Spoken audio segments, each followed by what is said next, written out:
Je souhaitais faire une prépa pour creuser les métiers artistiques afin de devenir animateur. Moi, je voulais travailler dans l'animation à l'époque.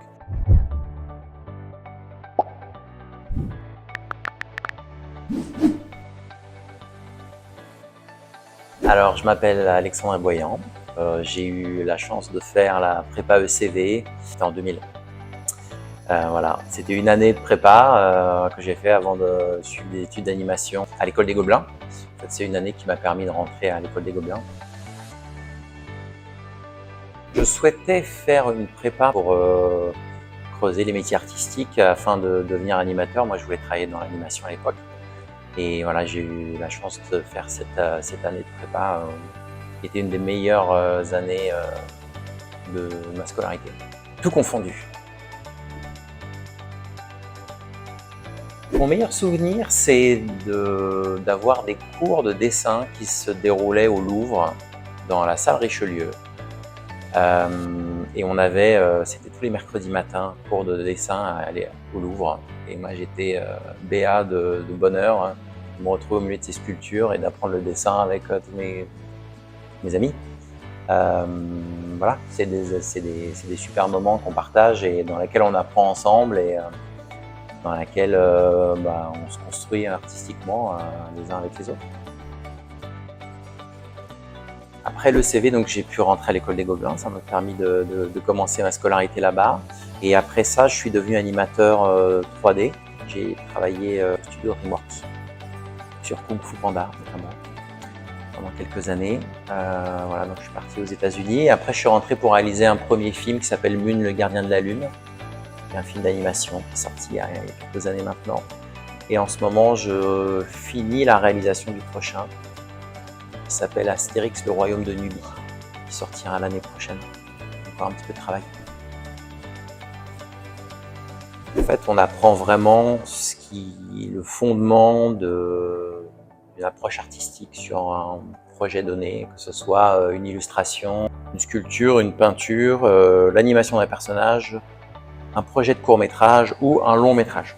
Voilà, on apprend comment aborder un projet et comment le construire au fur et à mesure, quelle réflexion avoir, quelle idée est plus importante que l'autre, comment mettre tout ça en ordre. Faire un film, c'est des milliers de décisions à prendre sur 3-4 ans. Donc, dans quel ordre on les prend? Il y a des décisions moins importantes que d'autres, il y a des décisions plus fondamentales que d'autres. Et cette première année m'a appris à hiérarchiser, à savoir qu'est-ce qui est essentiel, qu'est-ce qui l'est moins.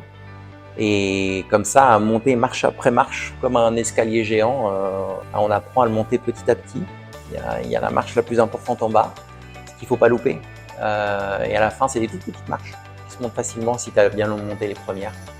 C'est un peu ça que j'ai appris d'une certaine manière en faisant tous ces cours de dessin, de peinture, d'illustration, de composition. À chaque fois, se répétait cette idée de qu'est-ce qui est essentiel et qu'est-ce qui l'est moins.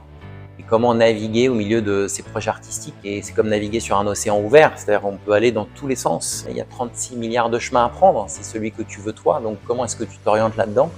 Ça m'a donné les armes pour pouvoir m'orienter. Et encore aujourd'hui, je me sers de ça tous les jours. Je lui dirais d'avoir confiance, que les choses se construisent petit à petit, il ne faut pas se presser trop vite. Que les acquis qui sont là, ils vont construire des choses de plus en plus grandes.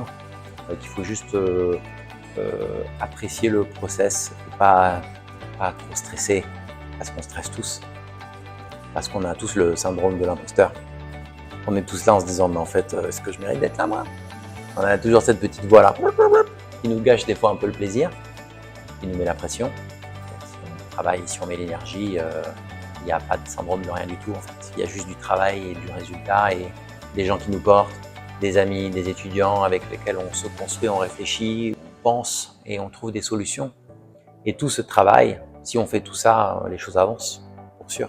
Mais quand on est étudiant, on ne voit pas tout ça, on est encore au plein milieu de la chose, donc on a du mal à avoir de la perspective. Mais maintenant, avec toute cette perspective, oui, je vois tout ça.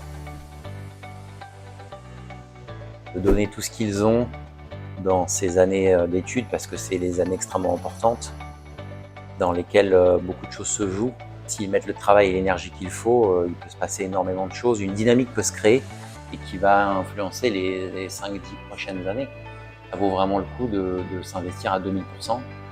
et de ne penser qu'à ça et de se donner à fond, à corps et âme, parce que c'est des métiers passionnants, parce que ça en vaut vraiment la chandelle de faire les métiers qu'on aime, les métiers passion. On a cette chance, on se lève tous les matins en ayant le feu et en aimant ce qu'on fait. Et c'est pour ça qu'on fait ces études.